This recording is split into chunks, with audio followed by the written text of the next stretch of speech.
Hey guys, Pastor Chet back with you today with my thought of the day, or a little thing we like to call vitamins.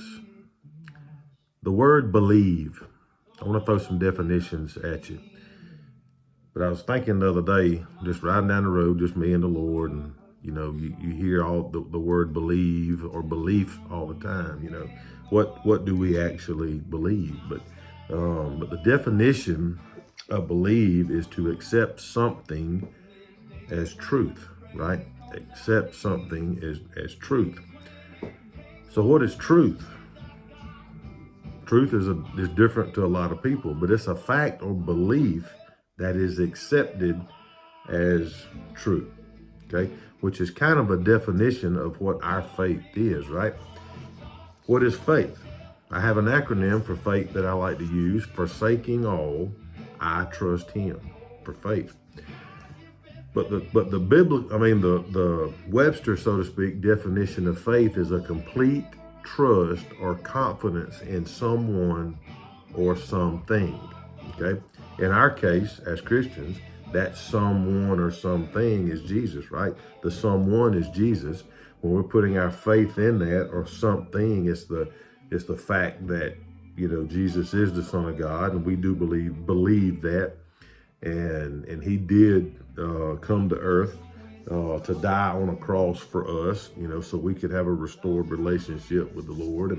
And we all know John 14:6, and I'm the way, the truth, and the life. And we also know that goes on to say that no man gets to the Father except through me, right? And that's Jesus saying that.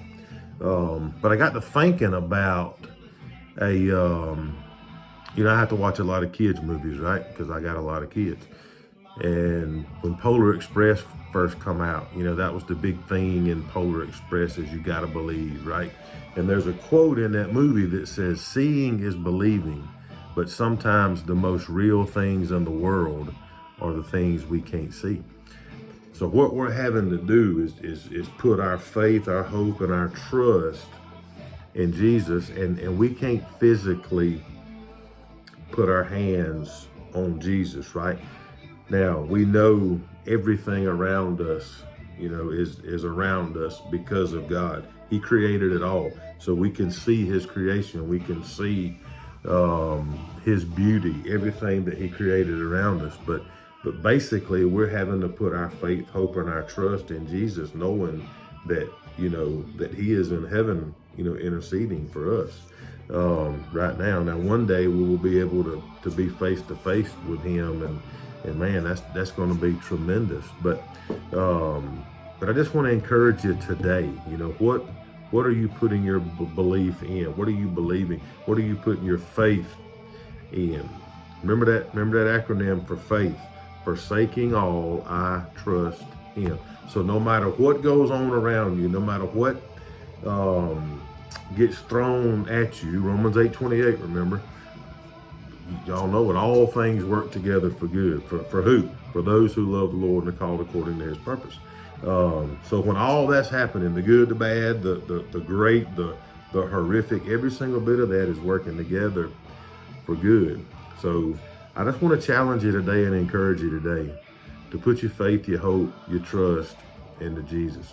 And if you've done that, then you need to be leaning on him when we find ourselves in some of these bad situations that we know God is working together for good on our behalf, right? So just Jesus, nothing else, Jesus. You having a bad day? Go to Jesus. Man, you having a good day? Go to Jesus. Thank him for that. That. I've had 3 people ask me this morning, man, how you doing? How you feeling? I feel great. You know what? Thank you, Jesus, for that. So I hope that encourages you today. By some chance, if you're watching this and you don't know this Jesus that we keep talking about, reach out to us. Ask him to save you. It's as simple as that. All you got to do is believe, right? All you got to do is believe it. Believe it and confess it.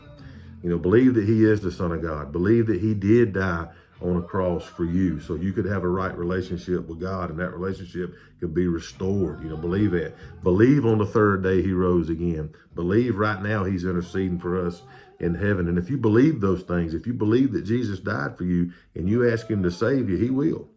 And once you do that, your eternal security is secure. Because Ryan said it, Pastor Ryan said it that day, we're going to live forever somewhere. And the good thing is you get to choose where you're going to live. Once we pass on from this home, we're going to our forever home. And I hope that's heaven for you. It's heaven for me. And if you've put your faith, your hope, and your trust in Jesus, it's going to be heaven for you. But if you hadn't, there's only one other place, and that's hell. And if you don't believe, and if you don't confess it, if you don't ask Jesus into your heart, if you don't surrender your life to him, that's where you're heading. I don't know how else to put it. Love y'all.